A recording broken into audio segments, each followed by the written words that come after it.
Well, hi there, BookTube. Bill Ruttenberg here with the Ruttenberg Library.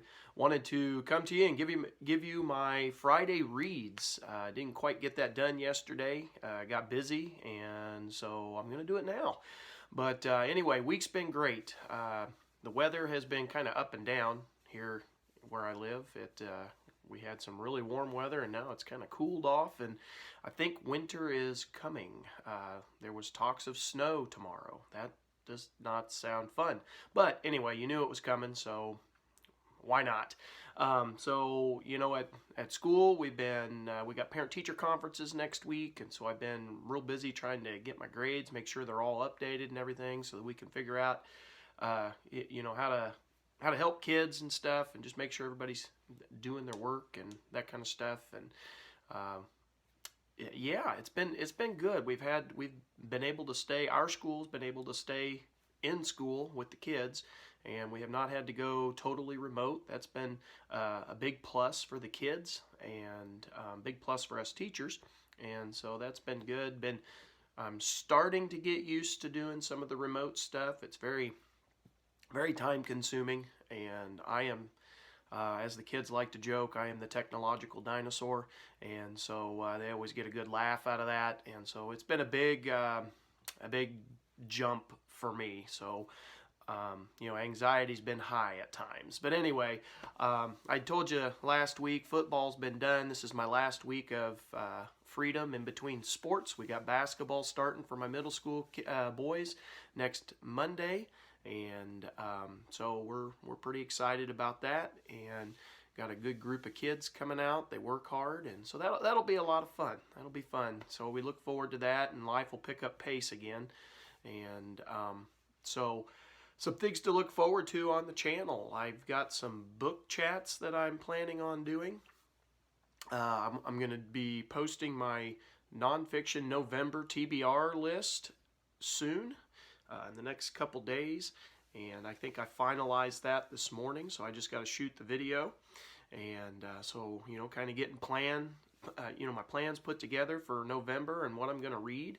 And I've been chugging away in my books this week, and trying to anyway. I've been trying to knock out. I've been reading a couple thick ones, and so as I've shared with you, I'm a little bit slow reader, and I read a little bit, but I'm slow.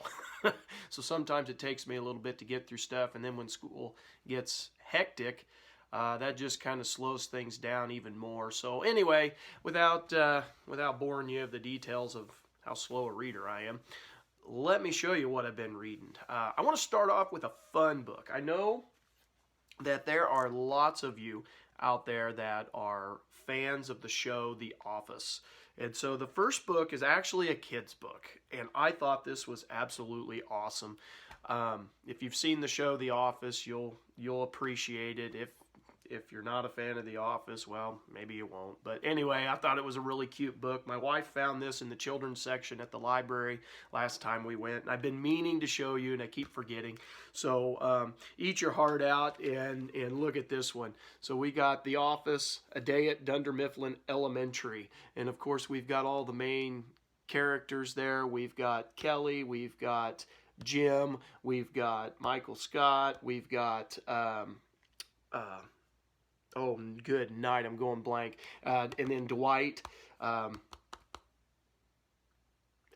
my goodness. Anyway, I'll move on. I'll put the name in there.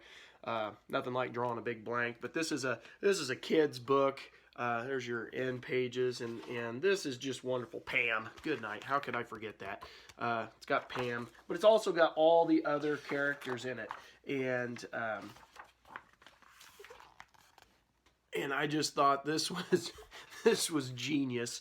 And anyway, the storyline was funny about Michael becoming the line leader, and of course Dwight being the assistant to the line leader. And they played on a whole bunch of those funny things that happened during the show The Office.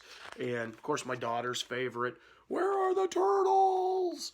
Of course, making fun of another scene in The Office. And there's Kevin dropping the chili like he does in the show, and Angela and her cat, and just all kinds of funny things. We read this to my daughter, my youngest daughter, several times, and I would recommend the book. It's funny, if anything, just to have it. So this is The Office, A Day at Dunder Mifflin Elementary, and it was by Rob Perlman, illustrated by Melanie Demmer. And so anyway, that was a fun book, and we've read that several times to her. She thinks that's pretty funny. And then the 3 books I've been reading are pretty much the same. I'd hesitated making the video just because I don't want to become redundant in what I'm reading or what I'm showing you. But I also got some new books. I got a couple more from my birthday Amazon treat, and I wanted to show you those. And I picked up a couple freebies at the free library box downtown, so I wanted to show you those. But just quickly, I'm still reading John Grisham's Sycamore Row. I had a request to do a Jake Bridges series video, and so before I read my new one up here on the top shelf, Time for Mercy, I wanted to revisit Sycamore Row. I reread Time to Kill earlier in the year, so then I'll have all 3 of them in the past few months read. So anyway, I hope to do that. I don't know a time frame for that, so I'm not gonna promise anything on a time frame, but I am gonna do it. Another book that the one that I hope I can maybe get knocked out here this week is, because it's due back at the library, so I got to get it knocked out, but Alexander Hamilton, A Life by Willard Stern Randall, and this has been a really good book. He's a good writer. I've enjoyed this, and I'm at the part in Alexander Hamilton's life where he just rushed the redoubts at Yorktown, and they're ending the revolution, and he's about ready to step up on the big stage with, into politics. He's about ready to step into politics. And so I am, I'm on page 246, and so I'm a little over half through the book, a couple hundred pages left. And then the other book that I've been reading, I haven't picked it up for a couple days because I've been trying to knock out Alexander Hamilton, is The Witches, Salem, 1692 by Stacy Schiff. And again, this is a good book. I don't know that I've read anything new since the last time that I updated you. There's where I'm at in the book. Page 206 is where I'm at, so I'm about halfway through this one as well. And so I'm just kind of chugging along in those. Like I said, time is... I haven't had a lot of time to read just because of being busy at school. So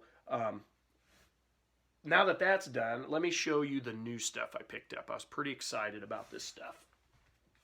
Okay, so...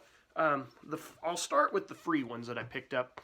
They're not in like super great condition, but I thought they were kind of neat. Some couple of World War II, three World War II era books, and or talking about World War II anyway. And the first one is this small book, and it's only 160 pages. It's pretty small, and it is by Stan Smith, and this is The Navy at Guadalcanal, and it's the fiery hour-by-hour account of the first and bloodiest campaign of the Island War, with a foreword by Admiral Arleigh A. Burke of the United States Navy. And so hopefully I pronounced that right. I'll be honest, I'm not a World War II guru, so if I mispronounce that, please forgive me on that. But this is from Lancer Books out of New York, and it is a 1966 book. 1966. So I added that to the collection. The next one is The Battle of Midway by Ira Peck, and kind of neat. I like the artwork on the front. And these are just little short histories, I believe. And this one is from Scholastic Books out of New York, and it is a 1976 book, and it's got a lot of good black and white photos in the middle there of different planes, different ships, and It is, let's see, 151 pages. So real short books there. But, you know, for a World War II amateur like me, that'd be kind of nice to be able to go through very quickly and, you know, get a little bit more information to help teach World War II. This is the newest one that I picked up that I found last night in the box, and it's The Remains of War, Apology and Forgiveness, Testimonies of the Japanese Imperial Army and its Filipino Victims by, and I am probably going to butcher this name, I apologize, Gentaro Ishida. So there's the name. I apologize, but you know, just by the cover, you can kind of get an idea. It's going to talk about some pretty gruesome stuff that happened. And let me read the back of this. It says, The Remains of War is an eye-opening collection of reminiscences about the atrocities committed by the Japanese Imperial Army soldiers during World War II, including a series of bloody massacres. It is a sequel of sorts to Ishida's first book, Weilang Hia, or Without Shame, published in 1990, which was the first book to examine Japan's dark past in this era. Through extensive research, Mr. Ishida became sympathetic to the plight of the Filipino people. He worked with other World War II veterans in order to get first-hand accounts from the Japanese assailants and their Filipino victims, and to expose the harsh truth of these horrible war crimes and have heretofore gone grossly unacknowledged by Japanese government and military leaders. So during World War II, Gentaro Ishida, again, I apologize if I'm butchering that, served in the Japanese Navy at the age of 55. He resigned from his teaching job to concentrate on writing, and in 1988 he conducted a one-year research project on the Filipino experience during the Japanese occupation, the result of which was his first book, let's see, where did it go? What was the translation? Without Shame. Ishida lives in Japan, and this book is 320 pages, but you'll notice it's a little bit bigger font. It's got you know, a lot of spacing in it. It's got pictures in there, and so I think this is probably going to be a pretty fast read. But that is an area that I don't know much about, and so that'll hopefully add to my knowledge. Now, let me go to the next book. This is one of my two birthday books that came in yesterday in the mail, or in the post. I was telling my wife, I absolutely love listening to the people from England or the British Isles when they talk about the books in the mail. You know, we call it the mail, and they say in the post, and it always brings a smile to my face. So listening to Sean Standfast and others, and I think I told my wife I think I'm going to start using the post just because I think it sounds cool.